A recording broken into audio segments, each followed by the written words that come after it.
Irmãos, bom dia mais uma vez. Quero te convidar a abrir sua Bíblia em Êxodo, capítulo 25. Nós vamos dar sequência aí à nossa série de pregações no livro de Êxodo.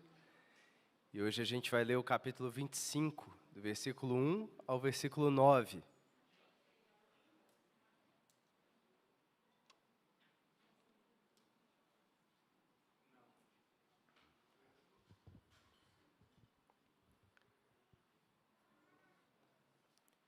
Êxodo 25, versículo 1. Preste atenção, diz assim: Então o Senhor disse a Moisés: Fala aos israelitas que me tragam uma oferta. Recebereis a oferta de todo homem cujo coração o levar a contribuir. E esta é a oferta que recebereis deles: ouro, prata, bronze, tecido azul, púrpura, carmesim, linho fino, pelos de cabras, peles de carneiros tingidas de vermelho, peles de animais marinhos, madeira de acácia, azeite para iluminação, especiarias para o óleo da unção e para o incenso aromático, pedras de berilo, pedras de engaste para o colete sacerdotal e para o peitoral. Eles me farão um santuário, para que eu habite no meio deles. E fareis conforme tudo o que eu te mostrar como modelo do tabernáculo e de todos os seus utensílios. Versículo 8 de novo. Eles me farão um santuário, para que eu habite no meio deles. Amém. Vamos orar.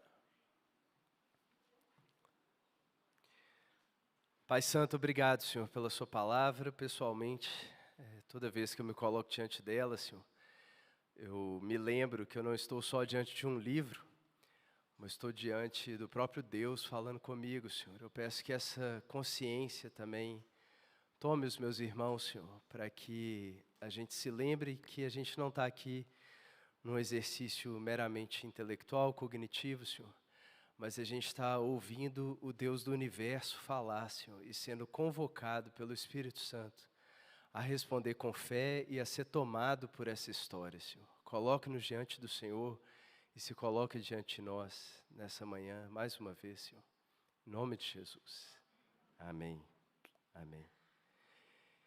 Irmãos, e para quem está nos visitando, que não vem já há um tempo, né? A gente tem pregado essa série no livro de Êxodo desde o início, e agora de fato a gente está chegando ao fim, uma vez que esse texto que a gente leu, ele dá início à terceira e última parte do livro de Êxodo. A gente poderia dizer que Êxodo está organizado aí em 3 grandes partes, e cada parte envolve um movimento básico. E como essa é a última, vale a pena a gente dar uma pausa, um passo atrás e recapitular o que a gente já viu nas partes anteriores e também dar um panorama do que está por vir, porque a gente está realmente nesse ponto de virada do livro de Êxodo rumo ao seu fim. E qual foi a primeira parte que a gente viu, irmãos? É a parte que vai do capítulo 1 até quase o fim do capítulo 13, em que a gente tem o movimento de Israel no Egito até a celebração da Páscoa. E a gente já viu como que o livro de Êxodo está carregado da linguagem de Gênesis na sua apresentação do seu material. Então, nessa primeira parte, o que a gente tem logo na abertura ali de Êxodo capítulo 1?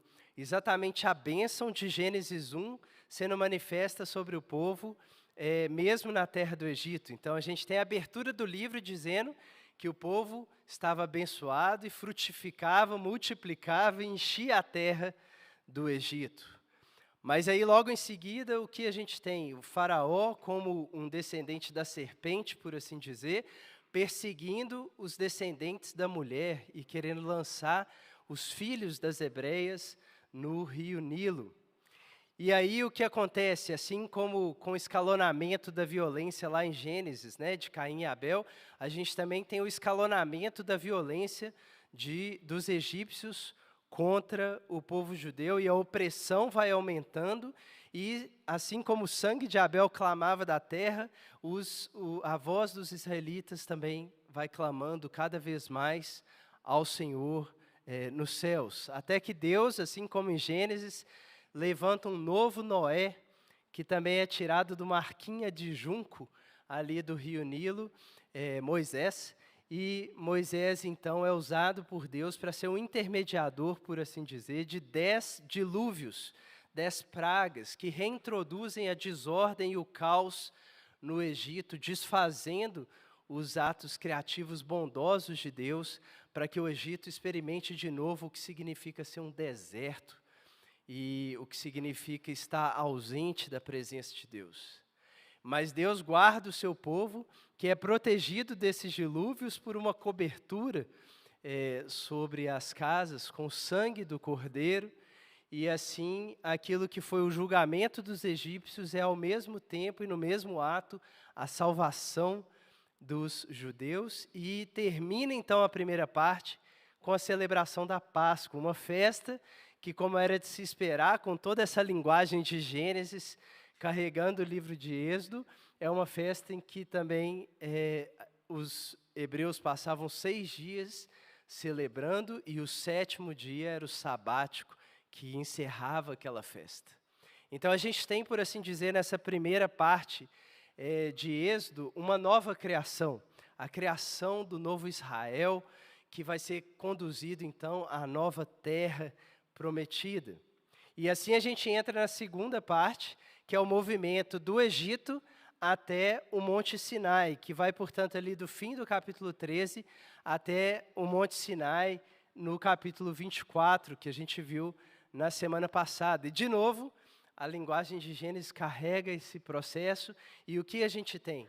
A gente tem Deus conduzindo o povo por meio das águas que cobriam a face da terra, o Mar Vermelho, né, como as águas de Gênesis 1, e Deus conduzindo o povo por meio do deserto, onde não brotava nenhuma árvore, como era o cenário no início de Gênesis 2.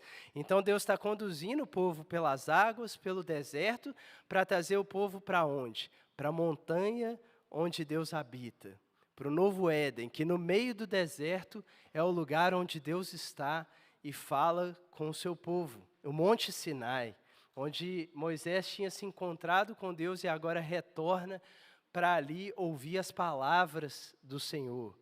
Então a gente tem esse segundo movimento da condução pelas águas e pelo deserto, com o povo provando a Deus, mas Deus também provando ao povo, para que então eles se unam finalmente em aliança. E o texto termina, essa sessão termina, por um lado, com o casamento de Moisés com o povo, oficiado por Jetro. A gente viu isso em Êxodo 18, né? Como que o povo é apresentado como uma Ézer, uma auxiliadora idônea para Moisés, para auxiliá-lo na tarefa, e ao mesmo tempo como que o povo como um todo, representado por seu mediador, casa com o próprio Deus no Monte Sinai, por meio de uma aliança, e se torna a Ézer, a ajudadora de Deus. E não é à toa, então, que o capítulo 25 começa com Deus convocando essa auxiliadora a auxiliá-lo na sua obra, que é a construção do tabernáculo. Então, isso foi o que a gente já viu, né? A primeira parte do Egito até a Páscoa, a segunda parte da Páscoa até o Monte Sinai, e então a gente entra nessa, que é a terceira e última parte do livro de Êxodo, e que a gente sabe que ela é uma parte, né, que ela tem uma unidade, porque a maneira como termina Êxodo 24, e os últimos versículos antes do que a gente leu, tem toda a relação com a maneira como o próprio livro de Êxodo termina. Como acabou Êxodo 24, o Regis pregou na semana passada. Dá uma olhada aí, o texto imediatamente anterior ao que a gente leu, o fim da segunda parte de Êxodo, capítulo 24, versículo 16 ou 15. E tendo Moisés subido, a nuvem cobriu o monte, e a glória do Senhor repousou sobre o Monte Sinai, e a nuvem o cobriu durante 6 dias. No 7º dia, do meio da nuvem, Deus chamou Moisés. Aos olhos dos israelitas, a aparência da glória do Senhor no alto do monte era como fogo que consome. Mas Moisés entrou no meio da nuvem enquanto subia ao monte e esteve no monte 40 dias e 40 noites. Então foi assim que a segunda parte acabou. E como que essa terceira parte que começa no capítulo 25 vai acabar lá no último capítulo de Êxodo, os últimos versículos, se você quiser olhar aí. Acaba com, de novo, a nuvem enchendo um lugar onde a presença de Deus está manifesta, mas que agora não é mais o monte, como aqui em Êxodo 24, mas é o próprio tabernáculo.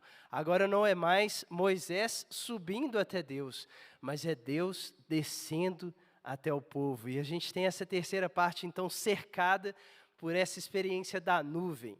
A nuvem no topo do monte e Moisés entrando na nuvem, e o livro terminando com a nuvem tendo descido ao tabernáculo, mas com um ponto muito interessante. Moisés não podendo entrar naquela nuvem. Alguma coisa aconteceu entre o monte e o tabernáculo, que agora Moisés não entra mais na nuvem, e é o que está exatamente no meio dessa sessão, que é o episódio do bezerro de ouro, a queda de Israel, e a necessidade agora de ter a redenção do povo de Israel. Mas a boa notícia é que Êxodo termina já dando a deixa, por assim dizer, para Levítico. Porque Levítico começa dizendo, então Deus chamou Moisés do meio da tenda, do meio do tabernáculo, e Moisés volta para dentro daquela nuvem da presença de Deus, e assim a gente tem o coroamento desse processo. Então, irmãos, é uma parte muito importante, é uma parte em que essa presença de Deus, a qual apenas Moisés tinha tido acesso no monte, está se manifestando e querendo se tornar realidade no meio do acampamento dos próprios israelitas pelo tabernáculo. Daí a introdução dessa sessão falar no versículo 8, como a gente leu no capítulo 21, me farão um santuário, um lugar santo, para que eu habite no meio deles. Então esse é o coração de Deus nessa sessão. É que Deus quer ter um lugar, uma tenda no meio das tendas dos israelitas para habitar com eles. Esse é o movimento de Deus. Deus quer descer e estar com eles. E o que está acontecendo aqui é impressionante, irmãos, porque se você lembrar, em Gênesis 28, por exemplo, Jacó viu Deus lá em cima. No sonho de Jacó, ele vê uma escada conectando terra e céus e os anjos subindo e descendo aquela escada. Mas Jacó não subiu a escada. Aqui Moisés vê a escada, no capítulo 24, e Moisés subiu a escada, irmãos. Moisés penetrou aquela coluna de fogo, aquela nuvem que tinha aparência de fogo, e entrou na presença de Deus e contemplou a realidade celestial. E o que o fim do livro de Êxodo vai dizer? É como essa realidade celestial quer se tornar realidade assim na terra como no céu. Como que aquele que subiu a escada, agora vai descer a escada acompanhado do próprio Deus, para que ele habite no meio do seu povo. Então, esse fim de Êxodo é grandioso, mas não é a sensação que a gente tem quando a gente está lendo, quer ver? Acompanhe comigo aí o versículo 10, por exemplo, do capítulo 25. Também farão uma arca de madeira de acácia. O seu comprimento será de 2,5 côvados, a sua largura e altura de 1,5 côvado. Tu a revestirás de ouro puro, por dentro e por fora revestirás. E farás sobre ela ao seu redor uma moldura de ouro. E lhe fundirás 4 argolas de ouro, que colocarás nos seus 4 cantos, 2 argolas de um lado e 2 do outro. Quem está ficando empolgado com esse texto? Eu não sei se você já teve essa experiência de fazer plano de leitura bíblica, do início ao fim, né? Gênesis, Apocalipse. Aí você começa em Gênesis empolgado. Nó, legal demais essa história, olha essa, que isso, dilúvio, fogo, Sodoma e Gomorra. Aí você chega em Êxodo, fica mais animado ainda, né? 10 pragas, pão caindo do céu, montanha pegando fogo. Aí você chega no 25, o negócio complica. Aí você fala, não, às vezes é só o 25, né? Deixa eu passar um pouquinho aqui. Ô Deus, perdoa, mas só um pouco. O 27, deixa eu ver aqui, o 27, 14. Estou pegando aleatoriamente. As cortinas de um lado da entrada serão de 15 côvados, com 3 colunas e 3 bases. Do outro lado, as cortinas também serão de 15... Não, calma aí, eu passei pouco. Deixa eu passar mais, calma aí. o 30, deixa eu ver aqui, 36, 14. Fizeram também 11 cortinas de pena. Não, calma aí, deixa eu ver o fim, deixa eu ver se lá no fim melhora. Deixa eu pegar direto aqui o 40, 28. Pendurou a cortina, a entrada do tabernáculo, pôs o altar. Fala assim, eu vou para Levítico, aí se começa Levítico, também não dá. Fala, ó Senhor, tu sabes, deixa eu voltar para os Salmos e Provérbios. Irmãos, mas o fato é que se tem alguma coisa errada é com a gente. Porque não faz sentido 15 capítulos do livro serem sobre isso. E é mais do que só o fato de serem 15 capítulos. Sabe como é que está dividida essa terceira parte? Ela tem 3 subpartes. No meio está o episódio do bezerro de ouro, que é a queda de Israel, assim como a queda de Adão e Eva lá no Éden, é a queda de Israel na montanha. Mas circundando o bezerro de ouro, sabe o que a gente tem dos dois lados? Primeira parte, que vai do 25 até o 31. Uma planta baixa do tabernáculo. Para os engenheiros aí, um AutoCAD em linguagem escrita, né, que é o que a gente estava lendo. Faça a arca assim, assado e tal. Você tem a planta baixa. E depois, do 35 ao 40, sabe o que você tem? A repetição da planta baixa, falando que Moisés fez tudo daquele jeito. Mas não é só assim, e Moisés fez tudo daquele jeito. E Moisés fez, então, a arca com 2 côvados e meio de comprimento, 1 côvado e meio de largura, 1 côvado e meio de altura. Fez seus lados de ouro, colocou argola, colocou... Eu já li isso, meu irmão. Por que você não faz igual foi em Gênesis, que a descrição da arca de Noé também demora, mas depois, pelo menos, fala só assim, e Noé fez tudo conforme o Senhor disse. Acabou. Aqui não. Aqui você tem uma parte inteira descrevendo, depois uma parte inteira repetindo, com poucas diferenças, o que tinha sido escrito. Agora, eu quero convidar os irmãos nessa pregação, que é mais uma introdução, né, a esses capítulos, a gente perceber que tem que ter algo valioso aqui, irmãos. Primeiro, não era barato escrever um rolo, né, um livro como Êxodo, naquela época. O material para você ter isso não era prontamente acessível. Gente para escrever isso não era prontamente acessível. Não era igual assim, vai ali ô Moisés, está meio sem nada para fazer, vai na papelaria, compra um chamex, igual a gente fala com criança, né? Escreve de um lado e depois vira e escreve do outro a mesma coisa que você escreveu. Não era isso, era caro para escrever, cada espaço é valioso. Né? Então, assim, por quê? Por que Deus faz isso dessa forma? Por que esse texto está aqui? E mais, parece que aqui é onde Deus queria chegar, irmãos. Toda a história de Êxodo caminhou para chegar aqui, aqui é o fim.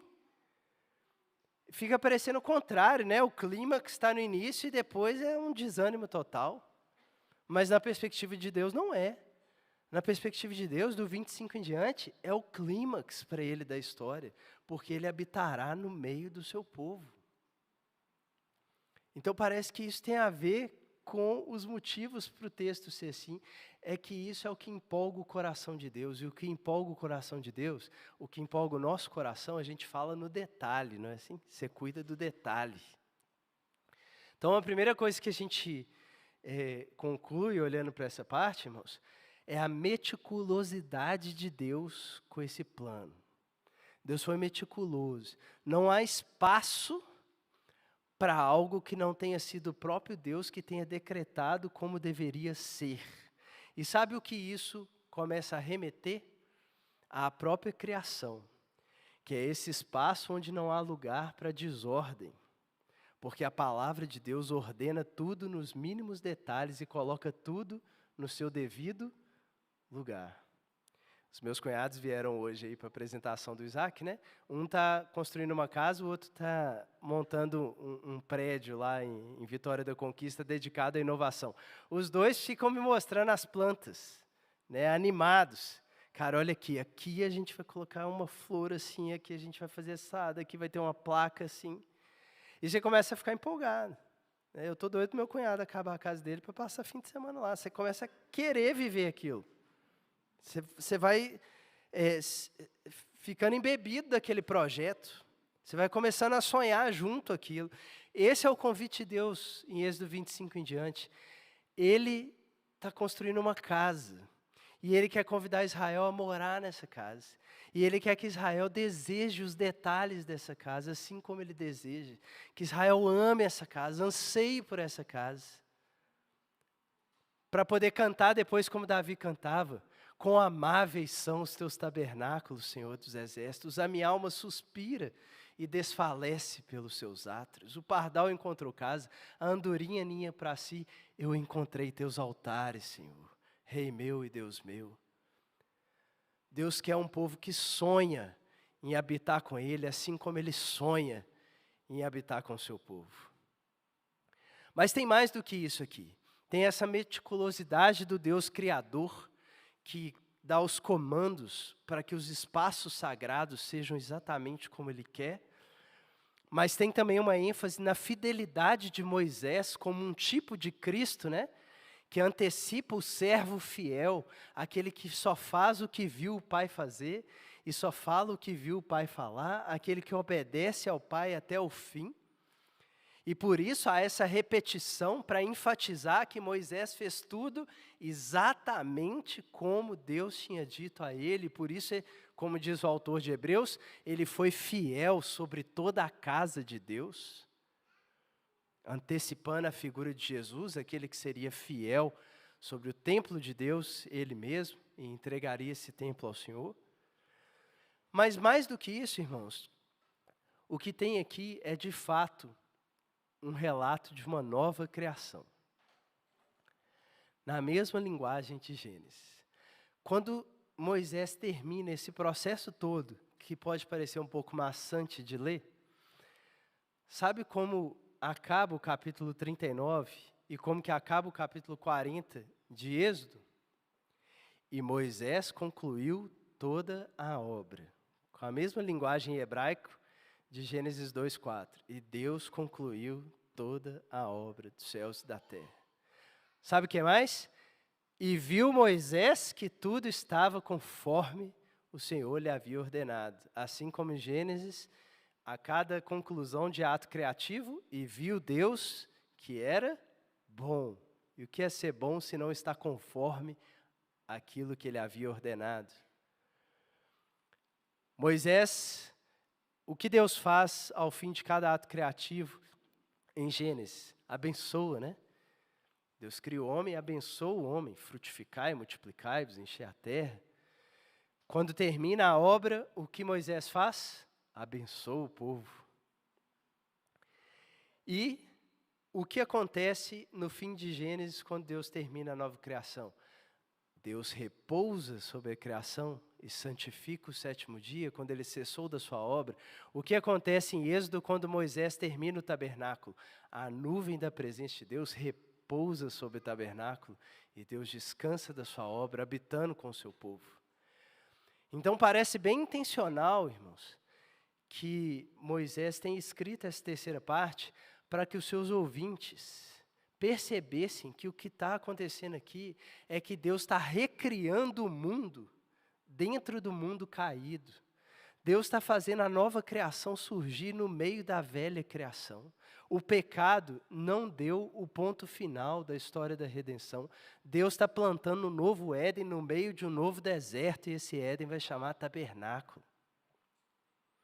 Deus vai colocar, assim como ele fez em Gênesis 1, um povo sacerdotal, que lá eram Adão e Eva. Aqui ele vai colocar uma ordem sacerdotal para também oficiarem e cuidarem desse tabernáculo e, a partir dele, expandirem aquilo que está no coração do tabernáculo, que é a tábua da lei, ensinando todos os povos a guardarem os mandamentos do Senhor, até que a realidade que está no centro do acampamento de Israel encha toda a terra do conhecimento da glória de Deus, assim como as águas cobrem o mar. Deus está dizendo que o projeto dele não foi abandonado, que o mal pode se levantar com toda a sua força, que não poderá impedir os planos dele desde Gênesis de se concretizarem. O tabernáculo está aqui para pregar isso no meio do deserto, o templo estará lá para pregar isso no meio de Israel, Jesus estará lá isso para pregar no meio dos discípulos, a igreja está aqui no mundo para pregar no meio das nações, e um dia a nova Jerusalém se tornará a nova criação em que essa verdade será como a luz do dia e não terá mais noite. Deus está anunciando, irmãos, que Ele sempre reiniciará o seu projeto no meio do nosso caos e do nosso deserto, até que não haja mais nenhum levante e nenhuma rebelião contra a sua presença. E por isso é grandioso o que está acontecendo aqui. Deus quer um espaço santo no meio do mundo caído, para a partir desse espaço, Ele colocar o estrado dos seus pés e do seu trono celestial continuar comandando o mundo como quem já está com o pé no chão desse mundo. E isso é reforçado várias vezes. Por exemplo, eu falei que a gente tem duas partes e que no meio está o episódio do bezerro de ouro, né? Sabe como que termina a primeira parte antes do bezerro de ouro? Com instruções sobre o sabático. São 7 textos e o último é sobre o sábado. Como que começa logo depois do bezerro de ouro? Sabático de novo. Mais 7 instruções. Essa repetição do 7, olha aí na sua Bíblia, Êxodo 25:1. Então o Senhor disse a Moisés, né? Vai lá para Êxodo 30, versículo 11. O Senhor disse a Moisés. 30, versículo 17, o Senhor disse a Moisés. 30, versículo 22, o Senhor disse a Moisés. 30, versículo 34, o Senhor disse a Moisés. 31, versículo 1, depois dessas coisas, o Senhor disse a Moisés. E 31, versículo 12, o Senhor disse a Moisés. Quem foi mais perto aí, contou quantas vezes? 7 vezes. Qual foi a última vez que você viu e Deus disse 7 vezes? Na criação. Deus está criando, irmãos, o novo Éden. Qual é o 7º dito de Deus aí? Êxodo 31:12. Deve ter no título da sua Bíblia aí para essa sessão. Orientações sobre o sabático. 7 e Deus disse, sendo que o 7º é um sabático. O que é isso, irmãos? Criação. E o primeiro desses 7, que é o nosso foco aqui nesses próximos 2 domingos, além de hoje, né? Vocês vão ter que me aguentar aí 3 domingos seguidos. Mas o primeiro dessas 7 falas de Deus, que vai do 25 até mais ou menos o fim do 27, está organizado como? Alguém chuta? Em 7 itens. O primeiro desses 7 itens são as orientações sobre o próprio tabernáculo, depois sobre as luzes estarem acesas, depois sobre as roupas dos sacerdotes e assim por diante, até chegar lá no sábado. Os sacerdotes que estão no meio desses 7, o que a gente tem neles? Orientações sobre as roupas. Fazer igual eu faço com meus alunos na universidade. Quem quer chutar quantos itens tem nas roupas descritas pelos sacerdotes valendo 2 pontos extras? 7 itens. Tem a festa de consagração dos sacerdotes. Quem quer chutar quantos dias demora a festa de consagração dos sacerdotes? 7 dias. Irmãos, o convite dessa passagem, às vezes a Bíblia parece assim, né? Ela parece que alguns textos são mais complicados, porque ela tem um tesouro tão grande do outro lado que você tem que ter um custo para passar aquilo, para você conseguir apreciar o tesouro que está ali. Esses trechos são assim, irmãos. Ele, digamos assim, ele deixa de fora rapidamente quem não quer se engajar, mas ele recompensa sobremaneiramente quem se engaja e começa a descobrir o que Deus está fazendo aqui. E o que a gente descobre quando a gente olha para o que Deus está fazendo aqui é uma verdade muito importante que eu quero enfatizar hoje. É que Deus tem projetos. Não estou fazendo igual um pregador pentecostal aqui. Deus tem planos, meus irmãos. Deus tem propósitos. Né? Mas às vezes a gente acostumou com isso, mas a gente não para pensar nisso, irmãos. Deus tem projetos. Deus tem projetos. E essa parte do livro é: se empolgue com os meus projetos, assim como eu sou empolgado. Eu gosto da palavra entusiasmo. Ento é dentro, né? Asmo é sopro. Deus quer que você fique entusiasmado com o projeto que Ele tem. E qual é o projeto de Deus? Habitar eternamente com um povo afilhado em um reino sagrado. Isso é o que empolga o coração de Deus. Num certo sentido, irmãos, os israelitas vão descobrir isso aqui. Eles vão descobrir que foi doido demais, para usar a linguagem dos jovens aí, foi doido demais o que aconteceu no Egito, mas não é o fim. Aquilo é o meio para o fim. E qual é o fim? Deus habitar eternamente com um povo afilhado no reino sagrado. É isso. Eles vão descobrir que a história com Deus não tem a ver só com um passado a ser lembrado para sempre, o que é muito importante. Mas ela tem um horizonte de um futuro que está colocado diante deles. Deus não só os libertou do Egito, Deus os libertou do Egito para o tabernáculo, o templo, a Nova Jerusalém. É aí que Deus quer chegar, até que haja aquela voz que venha do céu, como em Apocalipse 21:3, agora sim, o tabernáculo de Deus está entre os homens, e Ele habitará com eles, e será o seu Deus, e eles serão o seu povo, e não haverá mais lágrima, nem morte, nem dor, nem choro. É isso, esse é o horizonte, esse é o projeto. Foi por isso que Deus disse o primeiro e Deus disse de Gênesis 1, irmãos.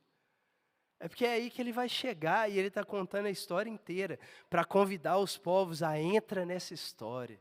Entra na história de um Deus que quer habitar com um povo afilhado em um reino sagrado. E por isso o texto começa dizendo: fala aos israelitas que me tragam uma oferta. Aqueles a quem o coração mover. O que Deus está dizendo aqui? Eu quero gente cujo coração se move por aquilo que move o meu coração. Eu quero gente que queira participar voluntariamente daquilo que é o centro do que minha vontade deseja. Moisés fala com eles: quem quer entrar nesse barco comigo? Vá lá, Moisés, e fala com o povo. Quem quer adotar esse projeto como sendo o seu projeto de vida? Trabalhar para a Nova Jerusalém no meio da velha criação. Quem quer fazer isso? Levanta uma oferta desses que vão se empolgar, como Eva, com a obra que o Adão tem. E que querem trabalhar na nova criação e cultivar esse Éden comigo. Quem é? Venham, levanta, empolga, entusiasma comigo. Porque esse é o destino da história, e esse é o trabalho que não vai passar.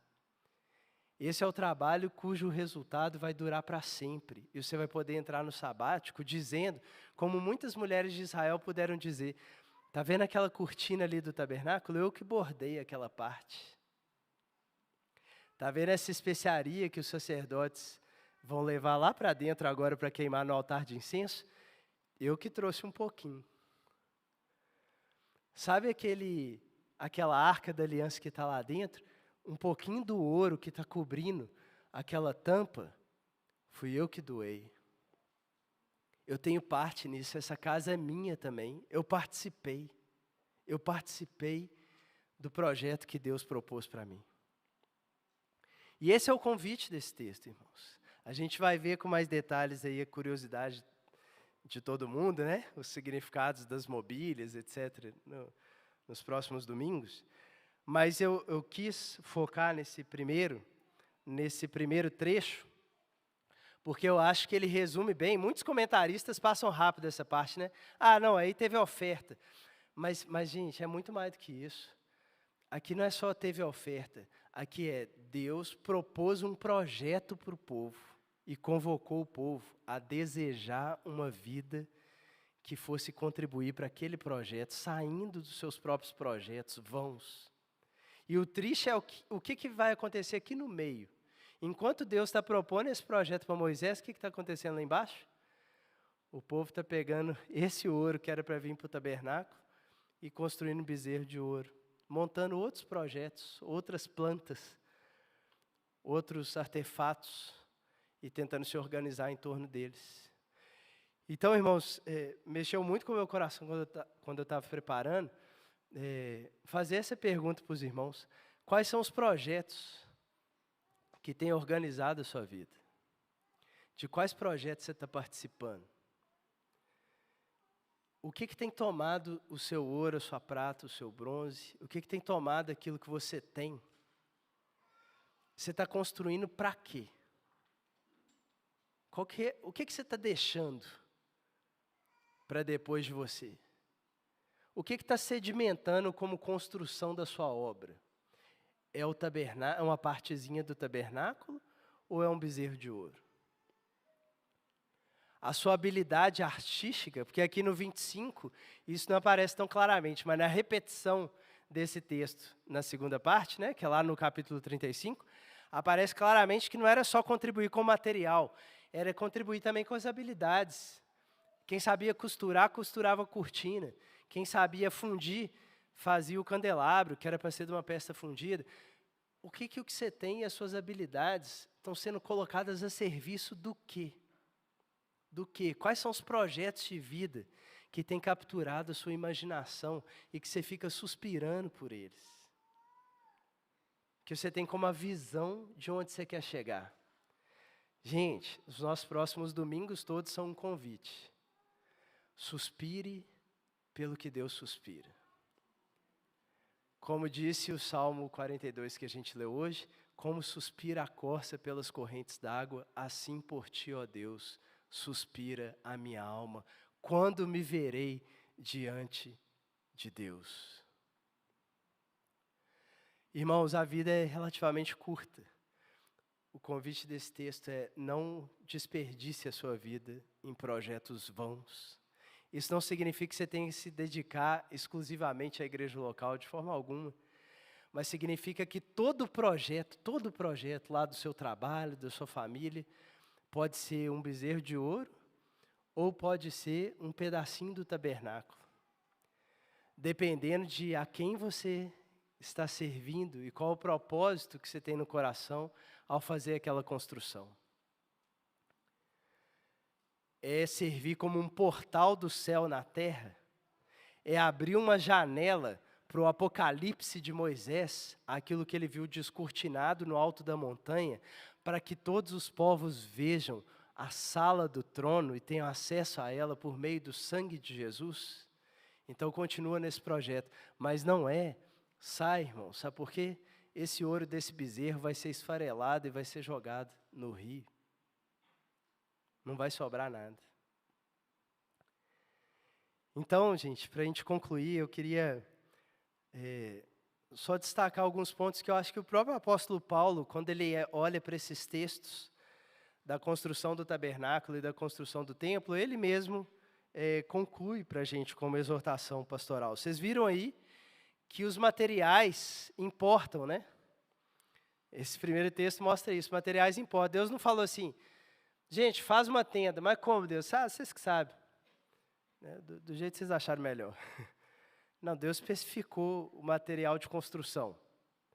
E o que a gente observa nesse material é que é um material precioso. Olha aí, versículo 3. Ouro, prata, bronze, tecido azul, púrpura, carmesim, linho fino, que não eram tecidos baratos, não era tecido que você encontrava em qualquer lugar. Todos são preciosos.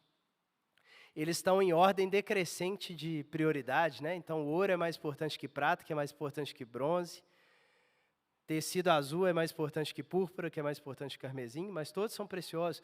Mas por que eles estão nessa ordem? Porque lá no tabernáculo, quanto mais para o centro do tabernáculo, mais vai ter ouro, mais vai ter tecido azul, por exemplo. Quanto mais longe da arca, mais vai ter bronze, mais vai ter linho fino.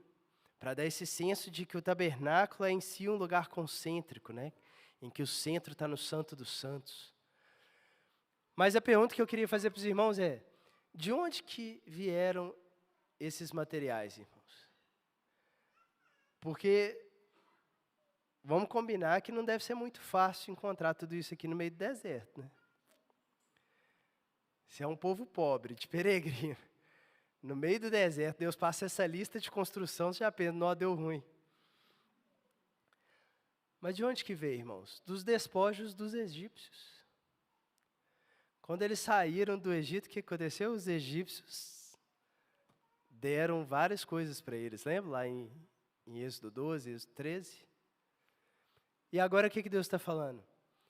O que eu dei para vocês, ofereçam no projeto que vale a pena, ao invés de pegarem isso e transformarem em ídolos. É isso que Deus está falando. E Paulo fala sobre isso, irmãos. Lá em 1 Coríntios 3, que é um texto importantíssimo, em que ele está falando exatamente da igreja como a semente da nova criação, e por isso a igreja como sendo um novo templo, esse novo espaço santo que Deus está criando no meio da criação caída, para colocar a presença dele e proclamar a redenção a todos os povos. Ele chama a igreja do templo de Deus, e o que ele fala? Vocês são o edifício de Deus, nós somos os cooperadores, estamos trabalhando na construção desse edifício, assim como o povo foi convocado a trabalhar na construção do tabernáculo. O que ele diz? Vede cada um como construís.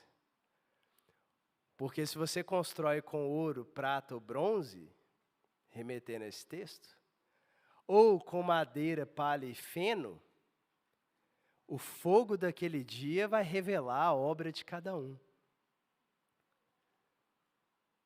O que Paulo está dizendo, irmãos? Paulo enxergava o mundo assim, ele enxergava o que ele estava fazendo assim, ele enxergava, eu sou um construtor, não é à toa que ele era um construtor de tendas, né? Uma coincidência divina interessantíssima. Porque era assim que ele se via.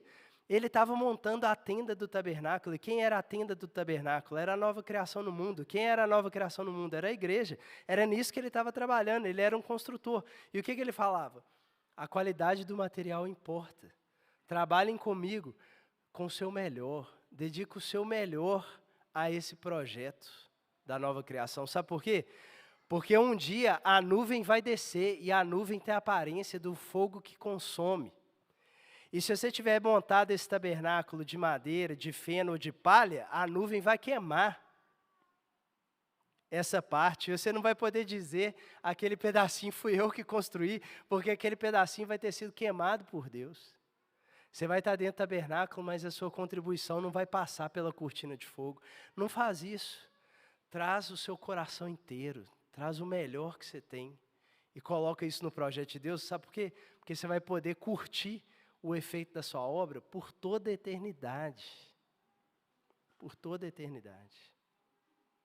E por isso Paulo elogia, para a gente concluir, os próprios coríntios, aplicando esse texto e o texto do templo, falando sobre a oferta que eles estavam preparando. Ele elogia um outro povo da Macedônia, se eu não me engano, dizendo que eles, da sua pobreza, tinham se empolgado tanto com o projeto de Deus de auxiliar pessoas necessitadas, como a gente está tendo a oportunidade agora com a família também afegã aqui, que olha a linguagem de Paulo em 2 Coríntios 8, que eles deram até mais do que podiam e, na verdade, deram-se a si mesmos primeiro a Deus. E Paulo termina dizendo, graças a Deus, então, pelo seu dom inefável. Irmãos, de certa forma, eu vim aqui hoje de manhã só para falar uma coisa para os irmãos. Fala aos israelitas que levantem uma oferta para mim. Não para falar hoje, então, irmãos, vem aqui e coloque no altar uma oferta especial a Deus. Não, pode deixar que eu não vou falar isso. Mas para te lembrar de que Deus está fazendo um projeto e que Ele te chama a levar seu ouro, sua prata e seu bronze, o melhor da sua vida, das suas competências, daquilo que Ele mesmo te deu, seus dons e talentos, para contribuir para isso, para a sua vida ter significado e para você usufruir disso na nova criação por toda a eternidade também. Amém? Vamos orar.